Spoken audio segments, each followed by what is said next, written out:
हाय। आज इस वीडियो में हम बात करेंगे अबाउट स्टैंडर्ड नॉर्मल डिस्ट्रीब्यूशन। हमें पता है स्टैंडर्ड नॉर्मल डिस्ट्रीब्यूशन एक बहुत ही important type of continuous probability distribution है।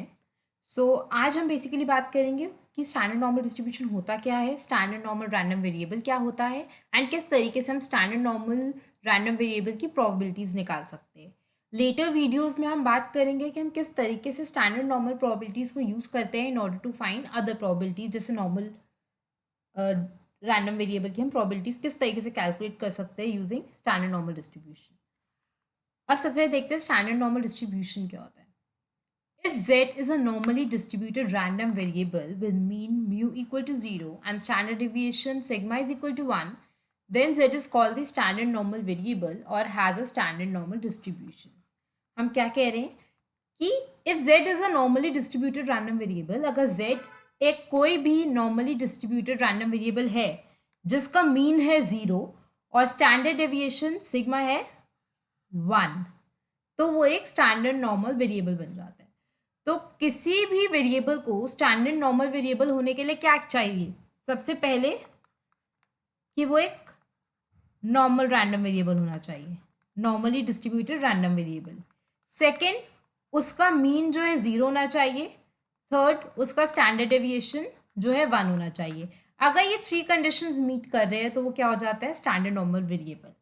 और अगर एक वेरिएबल स्टैंडर्ड नॉर्मल वेरिएबल है तो वो स्टैंडर्ड नॉर्मल डिस्ट्रीब्यूशन को फॉलो करता है, right? So this is the basic concept कि स्टैंडर्ड नॉर्मल डिस्ट्रीब्यूशन होता क्या है।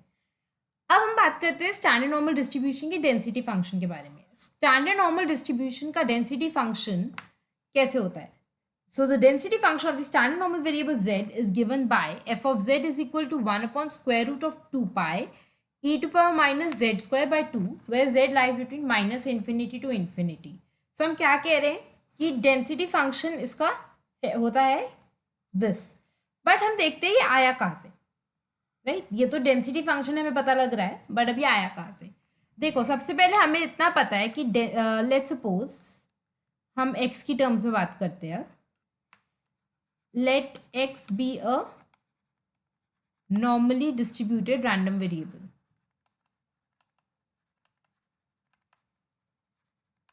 ठीक है, हम कह रहे हैं कि लेट्स सपोज x एक नॉर्मल रैंडम वेरिएबल है। सो अगर x एक नॉर्मल रैंडम वेरिएबल है तो उसका डेंसिटी फंक्शन कैसे होता है?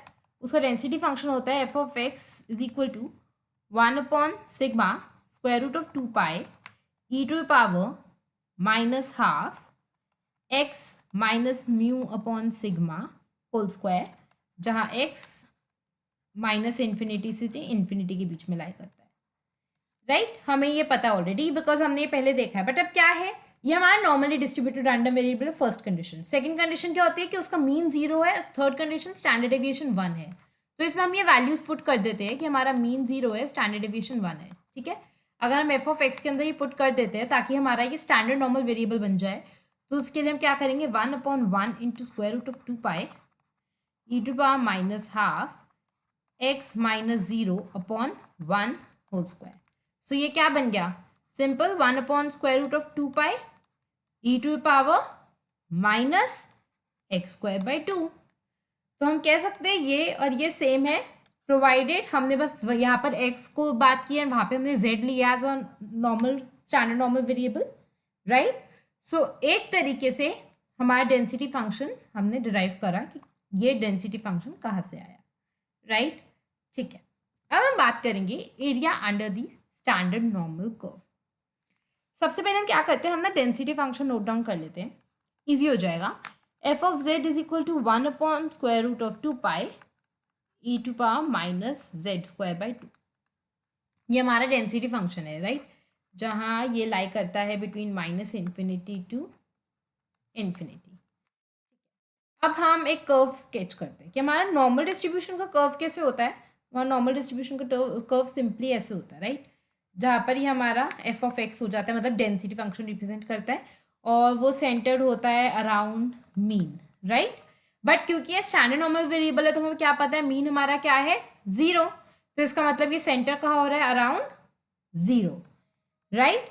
सो अब हम बात करेंगे area under the standard normal curve कैसे इवैल्यूएट कर सकते हैं। अब हम एक लेट्स सपोज एक फंक्शन डिफाइन करते हैं फॉर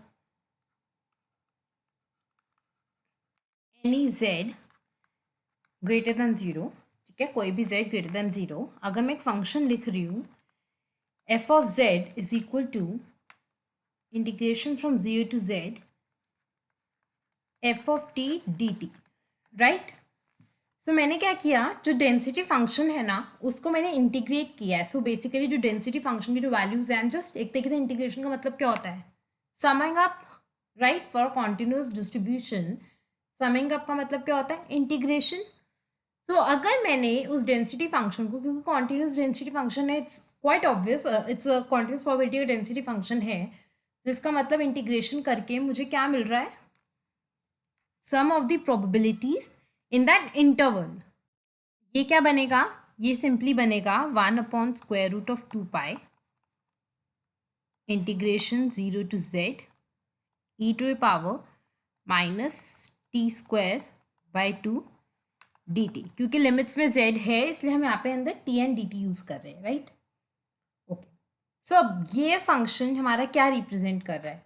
अब एक तरीके से हम यहाँ देखें तो हमने 0 to z के बीच में ये जो डेंसिटी फंक्शन है हमने इसको सीधा सम अप किए, ये वैल्यूज़ है ना, तो बेसिकली ये डेंसिटी फंक्शन का हमारा कर्व है, तो हम उसके नीचे की सारी वैल्यूज़ ले रहे हैं बिटवीन 0 to z। सो ये हमारा क्या बन गया, this is our area under the standard normal curve, right. तो एफ ऑफ जेड हमारा क्या है, area under standard normal curve.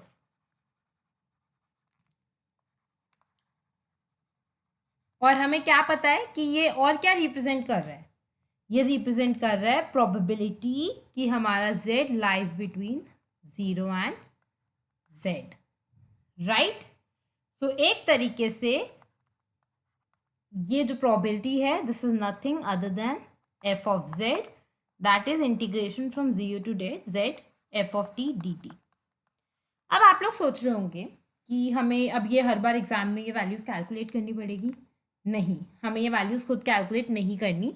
क्यों, क्योंकि हमारे पास स्टैंडर्ड नॉर्मल टेबल्स अवेलेबल होगी इन द एग्जाम्स। हमें एग्जाम्स में ये स्टैंडर्ड नॉर्मल टेबल मिलेगी where we can check on the value, ठीक है। अब हम इसके अंदर प्रोबेबिलिटीज निकालते कैसे उसके बारे में बात करते हैं। लेट्स सपोज मुझे प्रोबेबिलिटी निकालनी है, probability that z lies between 0 and 2.27। तो हम ये कैसे निकालेंगे, देखो सबसे पहले हम क्या करते हैं, डेसिमल से पहले की प्लेसेस और एक प्लेस बाद, मतलब 2.2 जो डेसिमल से पहले की प्लेस क्या है 2, एक सिंगल प्लेस बाद क्या है 2.2, ये हम एक तरफ लिख लेंगे। और डेसिमल के बाद जो सेकेंड प्लेस आती है ये, उसको हम एक तरफ लिख लेंगे। तो ये 0.07 हो गया ना, एक तरीके से 2.2 प्लस 0.07 क्या बनता है 2.27, राइट।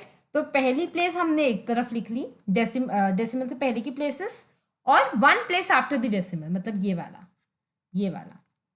राइट, एक तरफ, एंड दूसरी तरफ हमने लिख ली second place after the decimal, ठीक है। 0.07 इसलिए बिकॉज इन दोनों को हम सम करते हैं तो हमारे पास आता है 2.27, राइट। अब हम इन दोनों वैल्यूज को यूज करके निकालेंगे अपनी वैल्यू।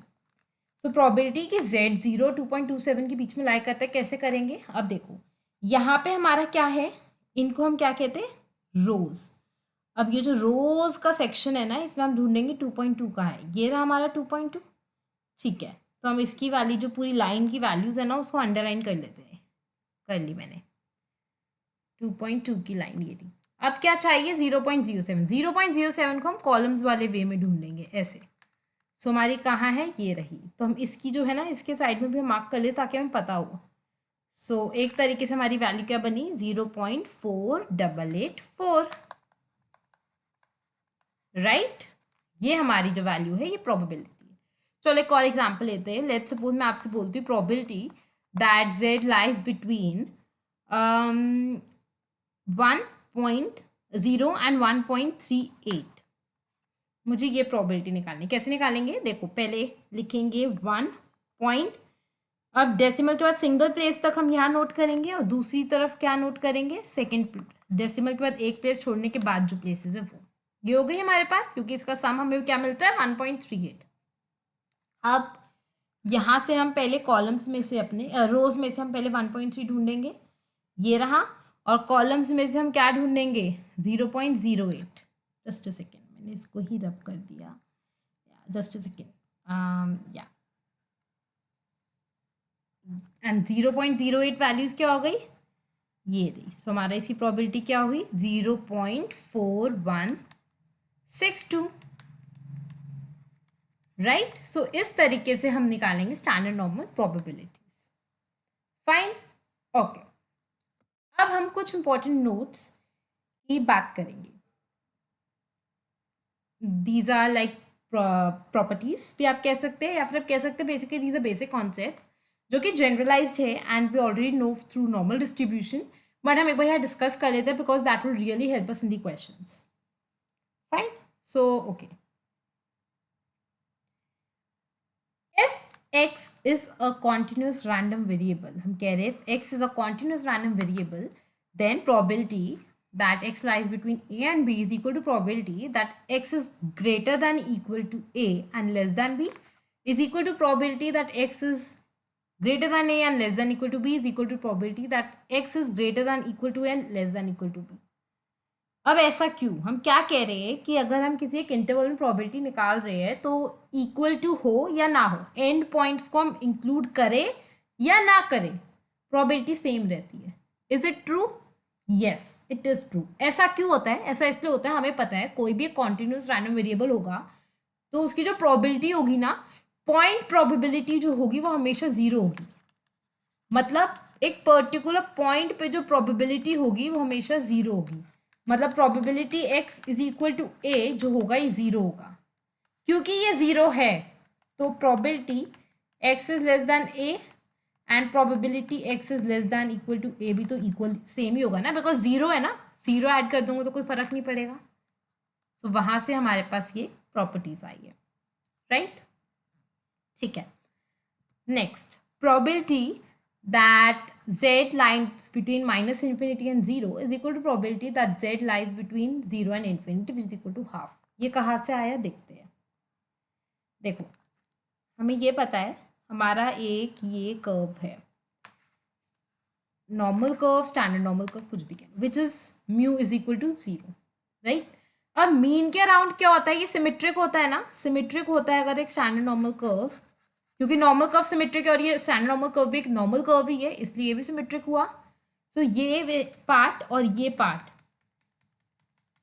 इक्वल हुआ ना, दोनों पार्ट्स की प्रोबेबिलिटी इक्वल हुई। सो ये पार्ट क्या है मेरा, probability that z lies between 0 and infinity, और ये पार्ट हमारा क्या रिप्रेजेंट कर रहा है, probability that z lies between 0 and minus infinity.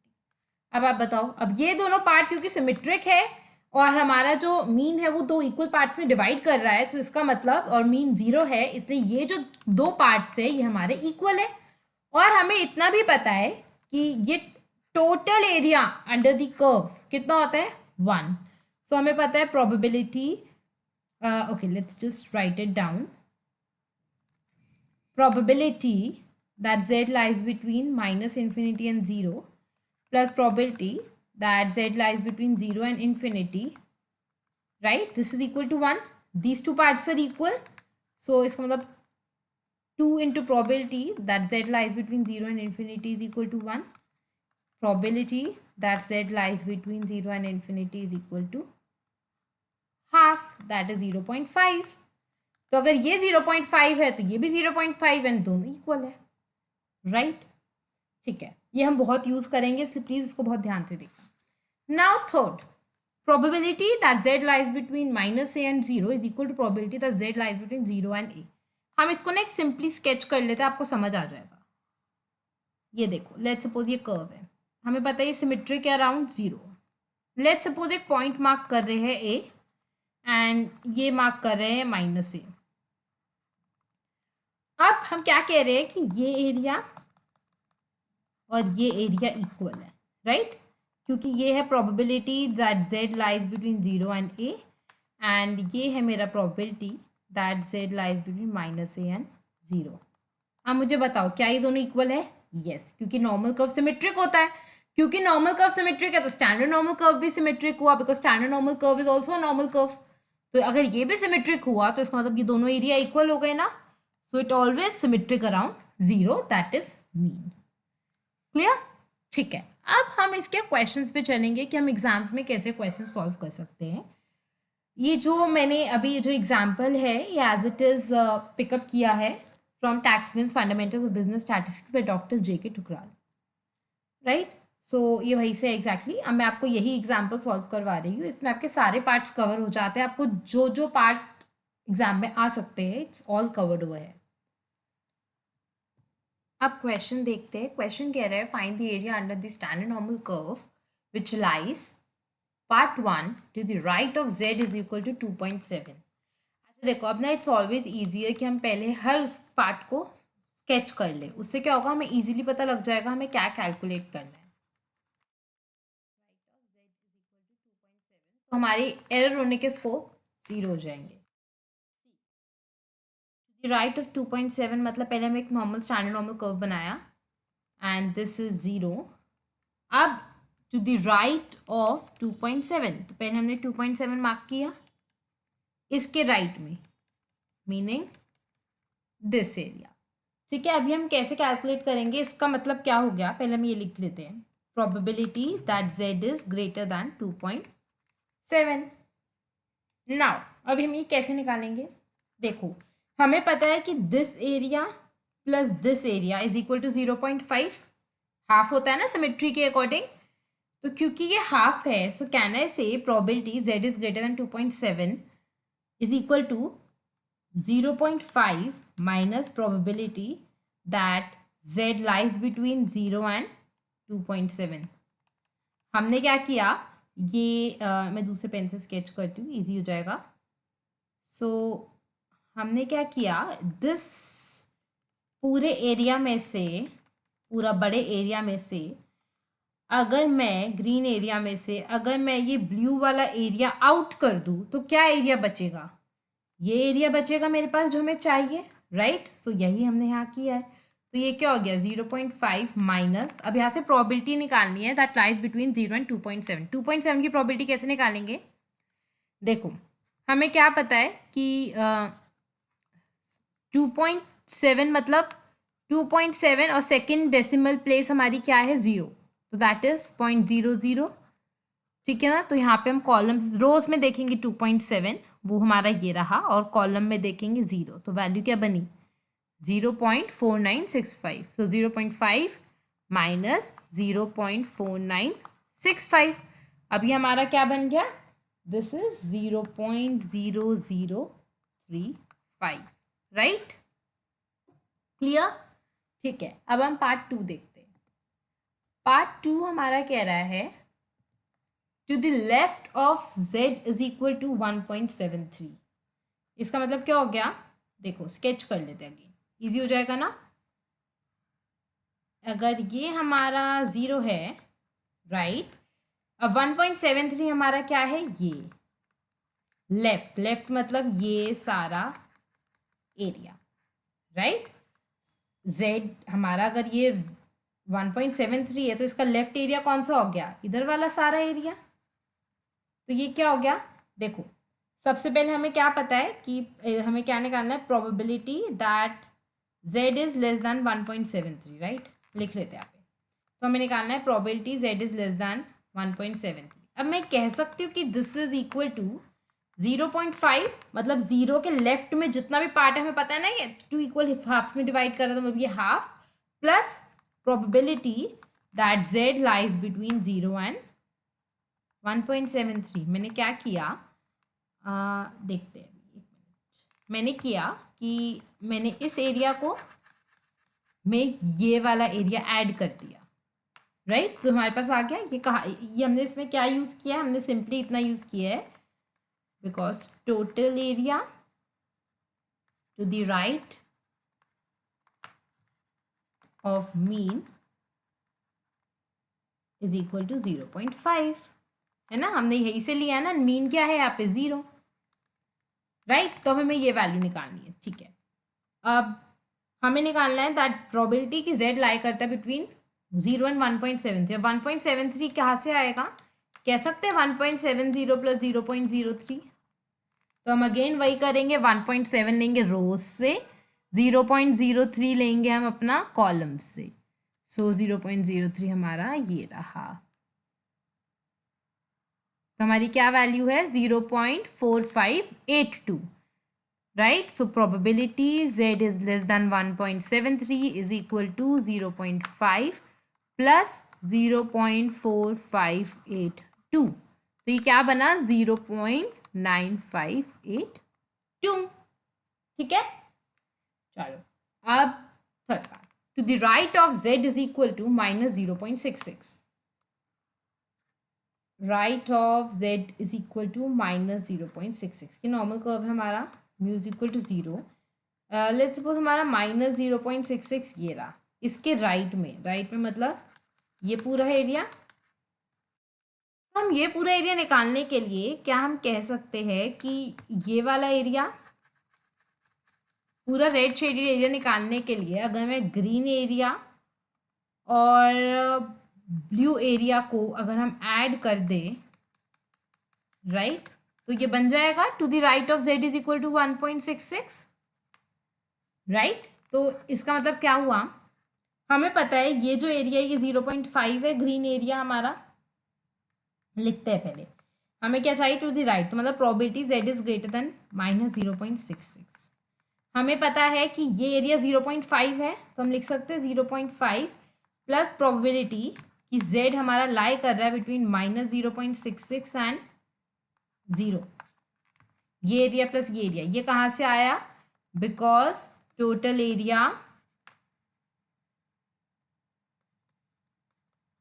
To the right of mean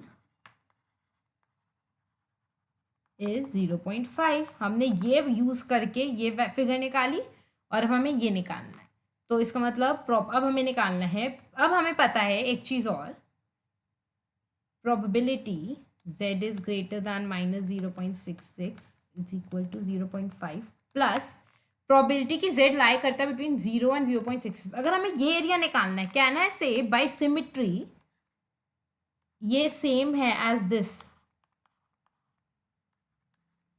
हमें पता है ना कोई भी एक कर्व है, अगर हमें ये कर्व है लेट्स सपोज 0 है, ये हमारा -0.66 है और ये हमारा 0.66 है, बाय लॉ ऑफ सिमेट्री ये एरिया और ये एरिया इक्वल होगा ना बाय सिमेट्री, तो हम सिंपली इसको यूज कर लेंगे और हम अपनी वापस टेबल पे चलेंगे, 0.5 प्लस, अब 0.66 कहाँ से आएगा, हमें पता है कि हम 0.6 देखेंगे अपनी रोज में और 0.06 देखेंगे कॉलम में, मतलब ये वाली फिगर, राइट, 0.2454, तो हमारे पास टोटल क्या आएगा, दिस इज 0.7454, राइट, ओके।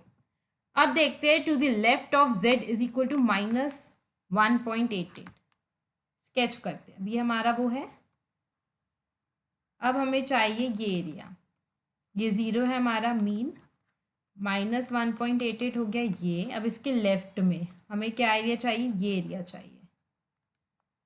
अब एक बात बताओ, इसका मतलब probability z is less then -1.88, अब मुझे ये चाहिए तो मैं कैसे निकालूंगी, क्या मैं कह सकती हूँ कि अगर मैं इस पूरे बड़े एरिया में से, पूरे रेड एरिया में से अगर मैं ये ग्रीन एरिया माइनस कर दूँ तो मुझे ये ब्लू एरिया मिल जाएगा, राइट, और हमें क्या पता है कि लिखते रहते साथ साथ z is less then -1.88 and हमें इतना पता है कि ये जो एरिया है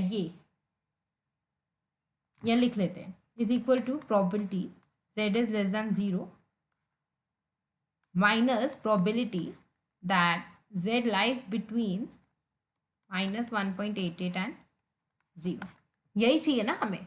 अब लेस दैन 0 क्या होएगी, 0.5 हो जाएगा, हाफ, हमें पता है ये एरिया हाफ होता है because total area towards the left is half, ठीक है, माइनस प्रोबेबिलिटी कि z लाई करता है बिटवीन -1.88 एंड 0, मतलब ये वाला पूरा एरिया, हमें ये वाला, ये जो पूरा मैंने ग्रीन एरिया मार्क किया है, हमें ये एरिया माइनस करना है।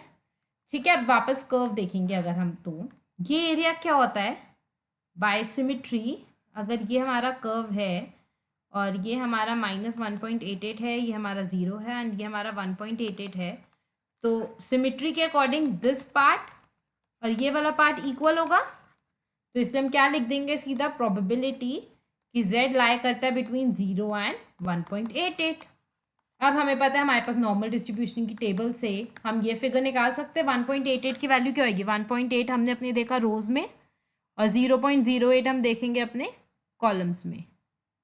ये रहा हमारा 0.08, तो यहाँ से गए तो हमारे पास वैल्यू क्या आई, ये वैल्यू 0.4699, 0.4699, राइट। तो ये क्या बन गया हमारा 0.0301।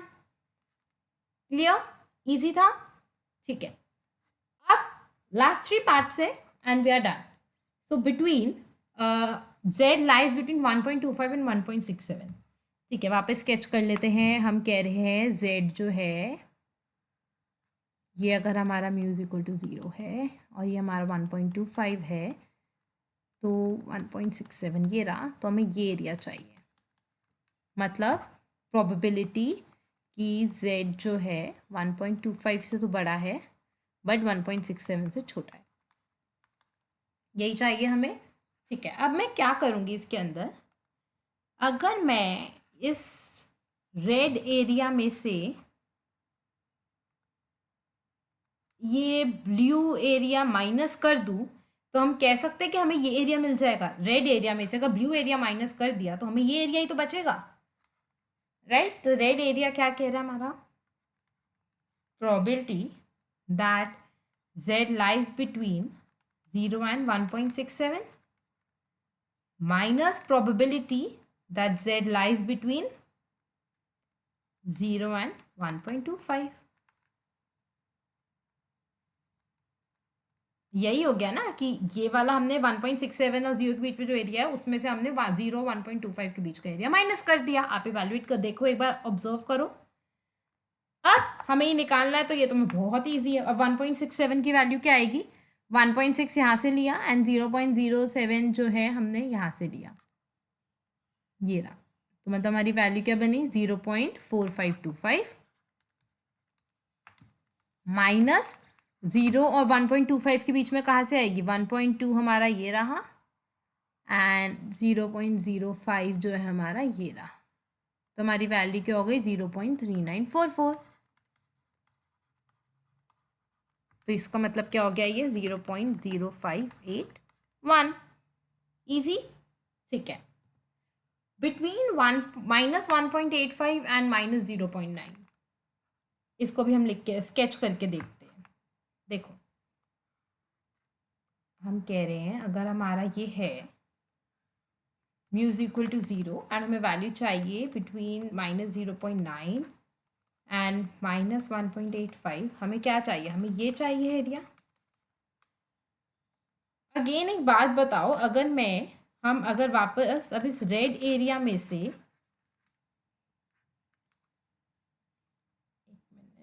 अगर हम इस रेड एरिया में से ये ग्रीन एरिया आउट कर दे तो हमें मिल जाएगा। एक्सटेंड करिए, let me just expand it, तो क्या आपको इजी हो जाएगा।